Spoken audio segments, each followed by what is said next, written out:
Bismillahirrahmanirrahim.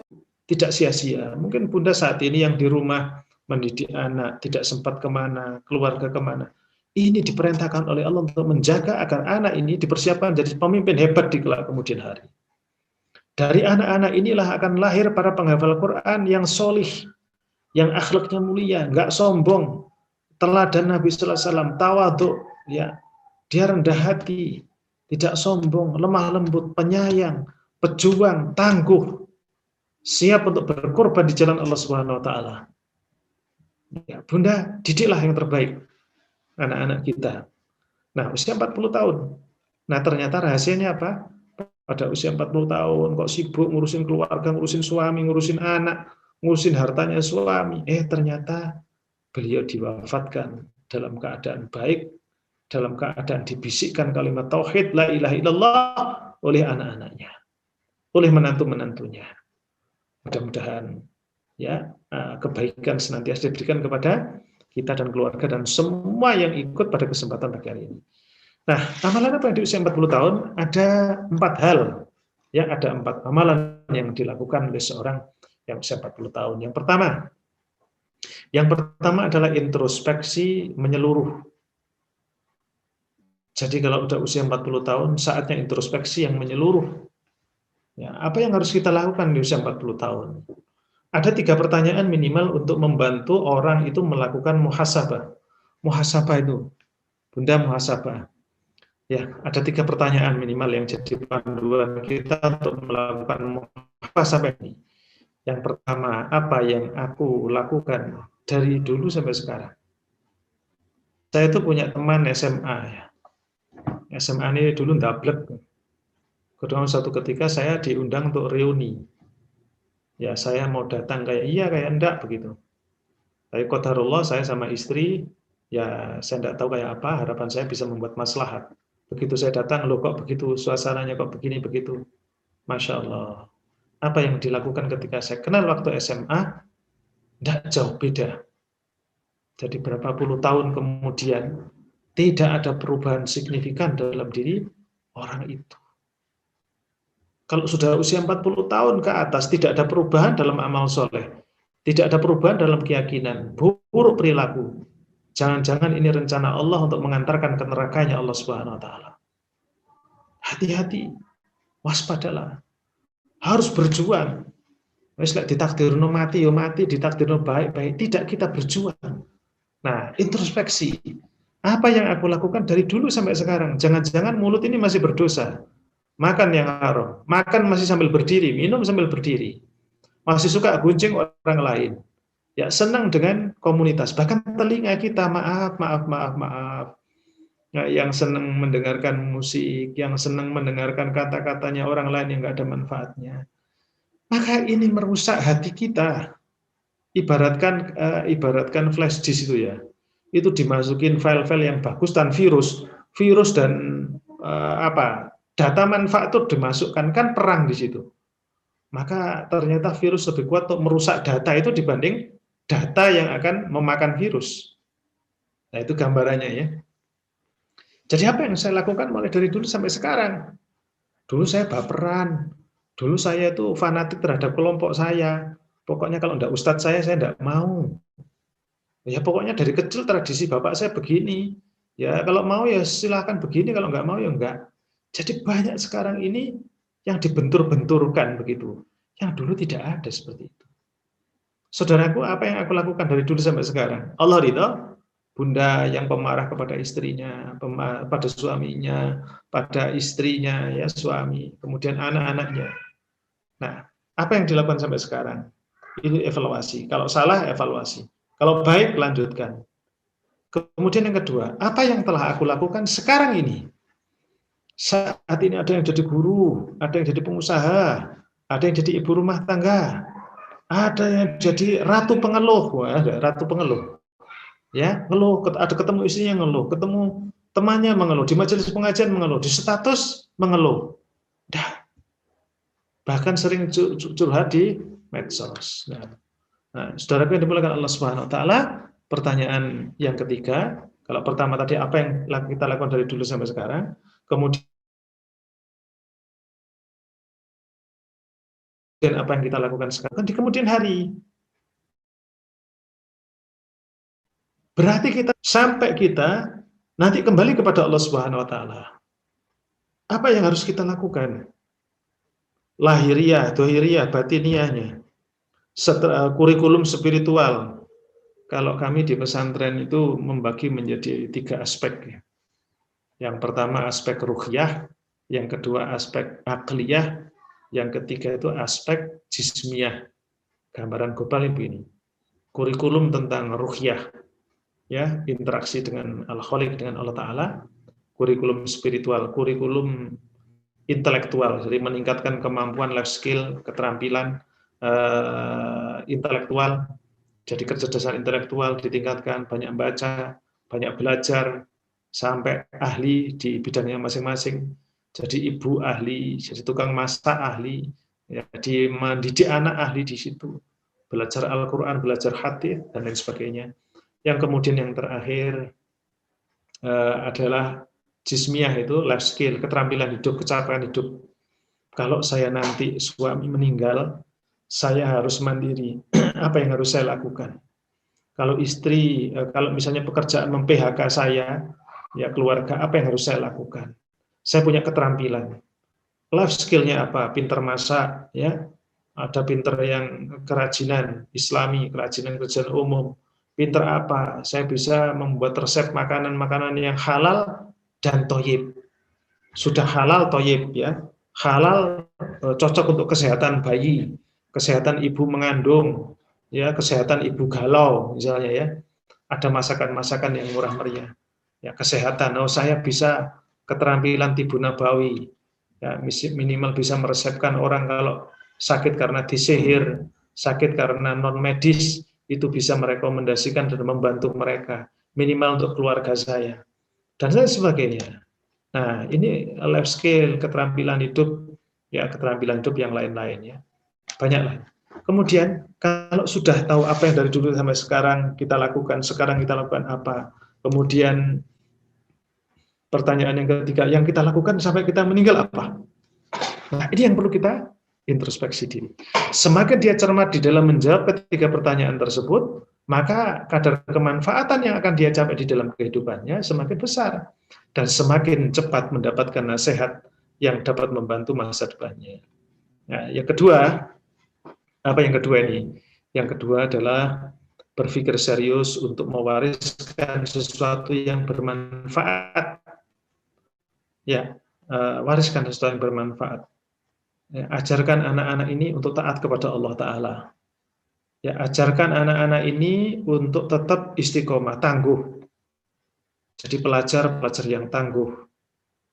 Saya kemarin ketemu dengan salah seorang pengurus, ya, jadi guru kami, yang kebetulan beliau pernah ke Gaza, pernah ke Suriah, pernah ke beberapa tempat yang ada di Indonesia mau di luar negeri, ya. Nah, beliau sampaikan, menjadikan anak jadi menjadi seorang pejuang tangguh itu tidak mudah kalau anak itu hanya diberikan nutrisi duniawi. Jadi anaknya orang mampu, semua serba dilayani, semua serba disiapkan, ya. Kalau misalnya sakit sedikit dia eman-eman, ini akan menjadi orang yang tidak tangguh di kelak kemudian hari. Apalagi dengan pembelajaran online, ya. Jadi pembelajaran online itu kata merupakan ini kalau terus berlanjut, maka kita akan menemukan generasi-generasi yang tidak tangguh di kelak kemudian hari. Ya, hati-hatilah dan waspadalah. Maka bunda, ayahanda yang ada di rumah menjadi pengganti dari guru, jadilah guru terbaik. Nah, berpikir serius mewariskan sesuatu yang manfaat, termasuk kajian ini manfaat. Nah, saya lihat ada yang merekam, ya, manfaat direkam, bermanfaat, di-share. Jadi kita ambil hikmahnya. Jangan dipotong-potong video ceramah kemudian untuk dibentur-benturkan dengan yang lain. Akhirnya jadi bertengkar. Lapor sana, lapor sini. Mudah-mudahan kita bangsa Indonesia ini bisa bersatu sebagai sebuah bangsa, ya. Kalau bersatu, berukhuwah Islamiyah sama, tapi ini bersaudara sesama bangsa, bersaudara sama imannya, tidak saling menyalahkan. Ya, kita saling menghargai satu dengan yang lain. Bangun dari keluarga kita. Kemudian yang ketiga, mewariskan ilmu dan pengalaman. Nah, orang yang telah usia 40 tahun hendaknya mewariskan ilmu dan pengalaman kepada siapa? Generasi sesudahnya. Seorang ulama mewariskan ilmunya kepada para penuntut ilmu di sekitarnya.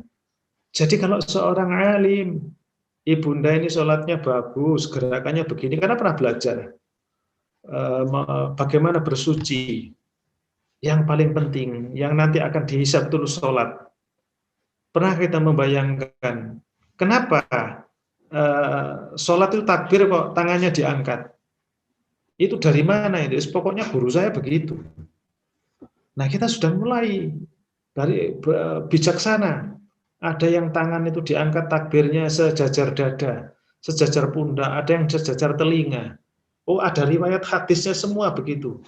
Nah, ini nanti kalau kajian fikih ya, silakan undang pakar fikih untuk kajian pada para umat. Jadi wariskan ilmu. Yang mengajari Al-Fatihah itu anaknya adalah ibunya. Belajar tajwid dari ayahnya. Belajar ilmu tafsir dari kakeknya. Belajar matan jazari, kalau belajar ilmu Quran ya. Kemudian Tufatul Atfal, itu dari kakeknya. Oh, dari kakeknya, neneknya. Mewariskan ilmu. Saya dulu belajar Al-Quran dari mbah saya. Ya, belajar ilmu-ilmu tentang semangat hidup, tentang ilmu agama dari ayah saya dan ibu saya. Sekarang kita sebagai orang tua, apa yang kita berikan kepada anak-anak kita? Wariskan ilmu, Bunda. Ya, bagaimana mewariskan tentang masak yang halal dan thayyib, mewariskan pakaian ahli surga. Sebentar sekali kita di dunia ini. Seorang dai mewariskan pengalaman dakwahnya ya, supaya orang-orang bisa berdakwah. Nah, nanti kalau Bunda meninggal, kamu yang melanjutkan dakwah ini. Ya, para solihin, orang-orang soleh, mewariskan budi pekertinya, baik akhlaknya, adabnya. Jadi ada adab berbicara.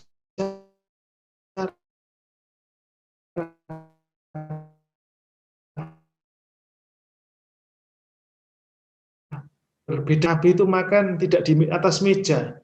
Tapi apa? Nabi seperti seorang hamba sahaya, makannya di bawah. Loh, itu kita tahu. Oh, boleh juga ternyata makan di atas meja, tapi bukan karena sombong. Nah, supaya tidak kekenyangan. Nah, makan secukupnya. Itu semua mewariskan ilmu dan pengalaman hidup. Termasuk bagaimana ketika kita berhadapan dengan orang-orang yang tidak beriman kepada Allah Ta'ala.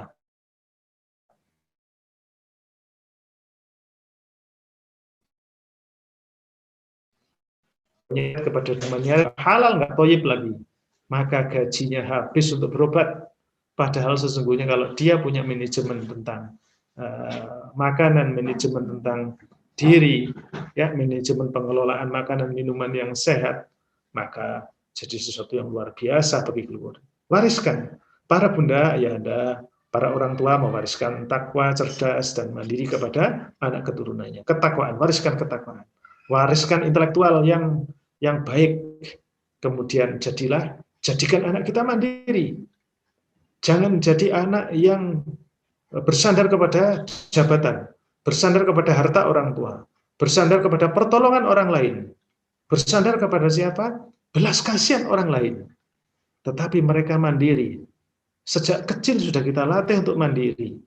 Bukan berarti anak ini kita biarkan, tidak kasihanlah, tidak dimanja.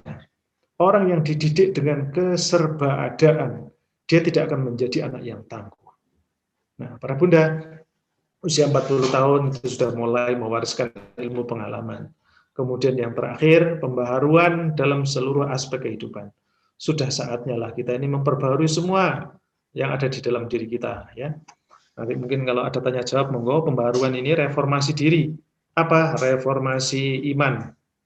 Maka kita tingkatkan iman. Dekatlah kepada Allah. Kalau tidak dekat sama Allah, kayak apa? Ya, mau dekat sama siapa? Kalau tidak dekat sama Allah, mesti dekat dengan setan. Kalau tidak dekat dengan Allah, dekat dengan makhluk. Makhluk itu ada yang baik dan tidak baik. Maka dekat kepada Allah, solusi dari semua persoalan. Kemudian pembaruan akhlak, tambah bijaksana, lemah lembut, penyayang, sabar. ya, tidak suudon sama orang, tidak mudah benci, tidak menggunakan perasaan, ya, dikit-dikit konflik, dikit-dikit konflik, dikit-dikit konflik, ya, dikit-dikit kemudian curhat di medsos, aib keluarga diumbar, enggak. Pembaharuan akhlak, pembaharuan apa? Terlibat dalam dakwah. Kalau udah usia 40 tahun, yuk terlibat dalam dakwah. Ya, aktivitas amar ma'ruf nahi mungkar, kecipratan kebaikan kita, terjaga kita, insya Allah, ya. Kemudian pembaruan ilmu, gabung di majelis ilmu seperti ini dan seterusnya. Perbarui ilmu kita, tambah ilmu kita. Yang kelima, pembaruan keluarga. Sudah saatnya lah sekali berkeluarga, keluarga sakinah mawaddah warahmah. Kita rajut keluarga-keluarga baik ini menjadi kumpulan keluarga-keluarga baik. Kita rubah Indonesia ini, kita mulai dari diri kita, keluarga kita. Kalau sudah diri keluarga menjadi orang baik, insya Allah Allah akan turunkan maunahnya. Negeri ini akan dipimpin orang-orang baik. Dunia ini akan dipimpin orang-orang baik. Nanti seluruh dunia akan bersatu padu dalam satu kekuatan yang digambarkan oleh Rasulullah SAW, akan turunnya Imam Mahdi. Ya, akan turunnya Dajjal, akan turunnya Imam Mahdi. Bentuk perlawanan, ya, kedurhakaan kepada Allah disimbolkan Dajjal. Imam Mahdi disimbolkan sebagai pemimpin yang akan menyatukan seluruh umat Islam di seluruh dunia. Umat Islam dijaga, dilindungi sampai kiamat itu datang. Nah, ini keyakinan kita orang beriman, beda dengan orang lain yang tidak punya keyakinan sama kita. Karena membicarakan masalah dapur kita, tentu kita kembali kepada Quran dan Sunnah. Dan pembaruan keluarga, reformasi kesehatan. Bagaimana di usia 40 tahun ke atas ini, sesuatu yang sangat penting, Bunda, yang dimuliakan Allah Ta'ala. Saya mencatat ada pakar begini ya, bilang, kalau itu sudah usia sudah 40 tahun ke atas, biasanya ya ada juga yang mempersepsikan, wah, usia 40 tahun ini puber kedua, ya. Jadi sudah mulai, mohon maaf, jadi ada yang menginginkan meninggalkan istrinya, menceraikan istrinya, karena dengan harapan menikah lagi untuk memperbaiki keluarga. Ya, karena belum merasa cocok dengan istrinya, padahal sudah usia 40 tahun. Terus kemudian yang kedua, mohon maaf, ada yang merasa lemah daya seksualitasnya karena praduga yang salah bahwa setelah berusia 40 tahun, kemampuan interaksi dengan suami atau istrinya melemah. Nah, ini persoalan yang tidak sederhana. Dan inilah awal dari cekcok serta hancurnya sebuah rumah tangga. Dan kita berharap mudah-mudahan Allah senantiasa menjaga kita. Demikian yang dapat kami aturkan. Mungkin kalau ada yang mau sharing, kita bisa mengambil hikmah bersama-sama dalam keadaan yang lebih baik. Ya, mudah-mudahan Allah melindungi kita dari kejelekan di waktu tua. Dan mudah-mudahan usia 40 tahun ke atas menjadikan umur kita semakin barokah dan mudah-mudahan semakin bersemangat untuk memperbaiki diri dan keluarga menjemput husnul khotimah. Saya kembalikan kepada pengarah acara. Assalamualaikum warahmatullahi wabarakatuh.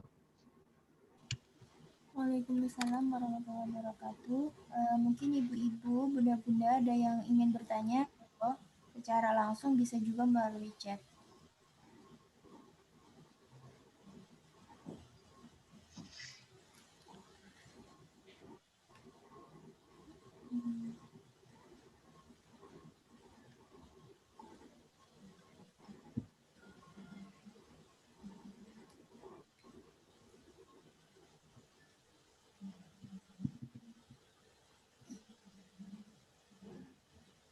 Ya, mungkin saya ingin bertanya, Ustaz.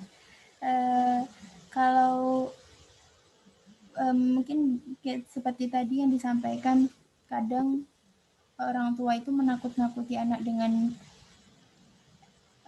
takut jarum suntik atau mungkin hantu atau mungkin ruangan gelap seperti itu ya.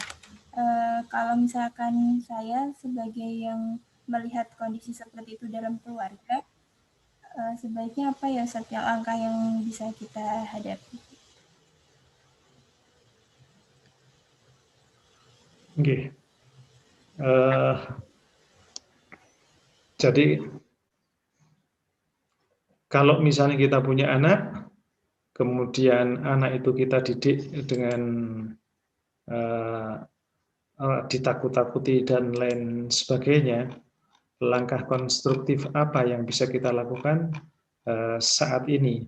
Nah, tentu apa yang bisa kita lakukan kepada anak, pendidikan sebagaimana yang dicontohkan oleh Nabi Shallallahu Alaihi Wasallam.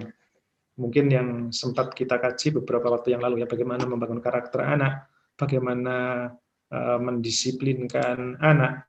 Nah, anak itu disiplin berawal dari disiplin dalam hal ibadah. Jadi Allah Subhanahu wa taala memberikan kepada kita pengetahuan tentang bagaimana cara mendidik anak. Bagaimana cara mendidik anak-anak kita yang tentu berbeda dengan mendidik anak orang lain. Jadi anak kita itu akan menjadi anak yang baik ketika ada teladan dari ibunda dan ayahnya. Satu hal yang penting begini, ketika bulan Ramadan itu tarbiyah yang bagus untuk manajemen waktu anak. Ibu-ibu sebelum subuh bangun sholat malam.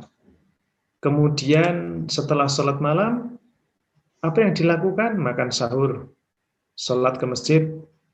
Kemudian setelah sholat ke masjid, Allah Subhanahu wa taala memberikan contoh kepada semua khalayak. Habis semit apa ya yang dilakukan? Oh, ikut taklim, wirid pagi bersama, mendoakan orang tua. Apa yang dilakukan bunda sama ayah anda di rumah ataupun di masjid? Menjadi anak merekam, anak bisa merekam apa yang harus dilakukan, apa yang harus dilakukan sebagai seorang anak ya. Anak itu kan baik karena kebiasaan kita ya. Anak yang terbiasa sebelum subuh dibangunkan untuk sholat malam, jadi anak ini masih usia katakan 4 tahun ya, 4 tahun. Tapi bundanya sebelum subuh itu gendong, terus dicuci, pokoknya diwudui begitu ya, dibawa ke kamar kecil atau ke tempat wudhu, diwudui. Dingin-dingin dibangunkan. Maka ketika itu tiap hari dilakukan, nangis tidak apa-apa, hanya 2 rakaat, 3 rakaat. Ayo witir sama bunda, witir sama mama, ya sholat tahajud 2 rakaat, bangun. Ini akan menjadi habit baik. Dan ingat, kesulitan mendisiplinkan anak itu biasanya diawali dari contoh bagaimana kedekatan dengan Allah yang cukup jauh. Orang kalau kedekatan dengan Allah cukup dekat dengan Allah Subhanahu wa taala. Kita mendekatkan anak-anak kita kepada Allah. Nggak percaya, ya, ini bayi. Bayi itu setiap malam bunda kan sholat malam. Tapi bunda itu sholat malamnya dekat dengan bayi ini. Jadi di sebelahnya bayi digendong, ya sholat malam didoakan. Habis sholat didoakan. Selama di kandungan, ibundanya tidak putus sholat malam. Meskipun berat ya. Jadi tidak putus sholat malam. Sholat malam itu penting, melatih diri. Apalagi sholat fardu. Sholat fardu kan sudah biasa. Ini sholat malam. Tambah sholat nafilah. Dan sholat malam itu keutamaannya dahsyat luar biasa, Bunda. Maka anak yang terbiasa dengan sholat malam, terus duha, dijak ayo duha gitu ya. Ya dipaksa-paksa sedikit, tapi berikan reward. Anak butuh reward, masih kecil. Nanti bunda kasih buatkan makanan yang paling enak. Ya, nanti sekali jangan, oh nanti rekreasi ke sana, itu justru merusak. Mereka melihat auratnya orang, melihat orang pacaran, melihat orang bermaksiat, gitu kan. Tapi kalau misalnya dikasih makanan minuman yang halal, yang thayyib, ya justru masakan bunda akan terkenang sampai dia kembali kepada Allah Subhanahu wa taala. Nah, secara teknis bagaimana mendisiplinkan para anak-anak kita? Ya, saya ambil contoh tadi tentang masalah sholat pada bulan Ramadan, teratur. Jadi tipsnya mendisiplinkan anak itu salah satunya kan jelas dan spesifik, ya. Jadi apa yang bisa kita lakukan dalam mendidik anak-anak kita, bagaimana kita berikan kejelasan kepada anak-anak kita bahwa anak-anak kita perlu untuk mengikuti aturan-aturan yang sudah sampaikan. Nah, Bunda memberikan penjelasan, jelaskan dan spesifik menjelaskan. Ya, nah, tidak boleh pokoknya waktunya lihat TV boleh hanya berapa menit dan jamnya sudah terschedule. Buat jadwal seperti sekolah, kapan dia harus belajar, kapan dia harus bermain, kapan dia harus istirahat. Pastikan jangan istirahat dibuat main, main dibuat istirahat. Supaya disiplin waktu itu terjadi. Insya Allah kalau itu terjadi, pengaruhnya dahsyat. Ya. Kemudian keteraturan, bagaimana